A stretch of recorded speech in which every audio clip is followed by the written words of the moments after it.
بسم اللہ الرحمن الرحیم۔ حضرت حمران بن ابان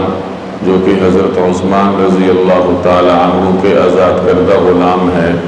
وہ فرماتے ہیں کہ میں نے سیدنا عثمان رضی اللہ تعالی عنہ کو وضو کرتے ہوئے دیکھا، چنانچہ انہوں نے پہلے 3 مرتبہ اپنے ہاتھوں کو دھویا، پھر کلی کی،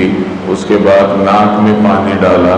پھر 3 مرتبہ اپنے چہرے کو دھویا، پھر 3 مرتبہ اپنے بازوؤں کو کوہنی سمیت دھویا،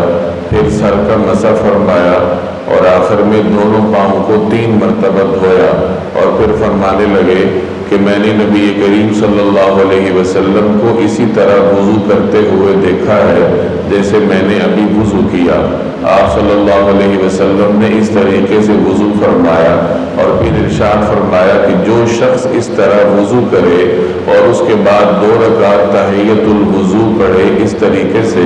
کہ اس کے دل میں کسی قسم کا کوئی خیال اور وسوسہ نہ آئے، تو اللہ تبارک و تعالی اس کے پچھلے تمام گناہوں کو معاف فرما دے گا۔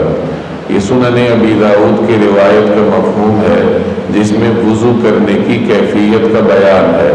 وضو کرنے کے دوران اعضائے وضو کو کتنی مرتبہ دھونا چاہیے؟ اس کا جواب یہ ہے کہ کم از کم 1 مرتبہ اعضائے وضو کو دھونا ضروری ہے،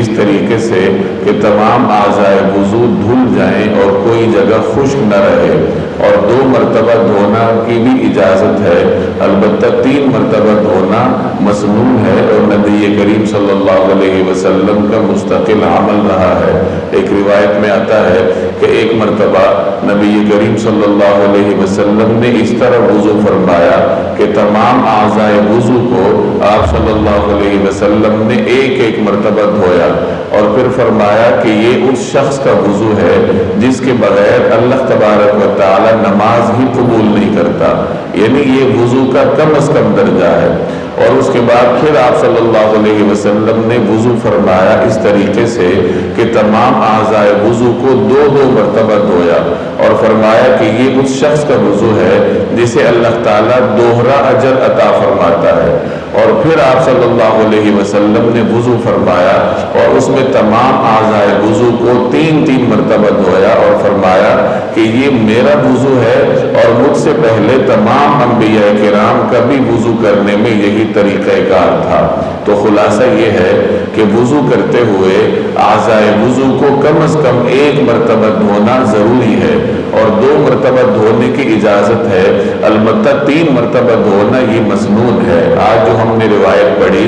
اس میں حضرت عثمان رضی اللہ تعالی عنہ نے نبی کریم صلی اللہ علیہ وسلم کے وضو کی کیفیت کو بیان فرمایا۔ حضرت عثمان وہ صحابی ہیں جو بالکل ابتداء میں مسلمان ہوئے اور طویل زمانے تک نبی کریم صلی اللہ علیہ وسلم کے ساتھ رہے۔ آپ صلی اللہ علیہ وسلم کے داماد ہونے کا شرف بھی ان کو حاصل ہے، تو انہوں نے رسول اللہ صلی اللہ علیہ وسلم کے وضو کی کیفیت کو اس طرح بیان فرمایا کہ آپ صلی اللہ علیہ وسلم نے تمام اعضائے وضو کو 3 مرتبہ دھویا، اور پھر ارشاد فرمایا کہ جو شخص بھی اس طرح وضو کرے اور اس کے بعد 2 رکعت نفل پڑھے تحیۃ الوضو کی نیت سے،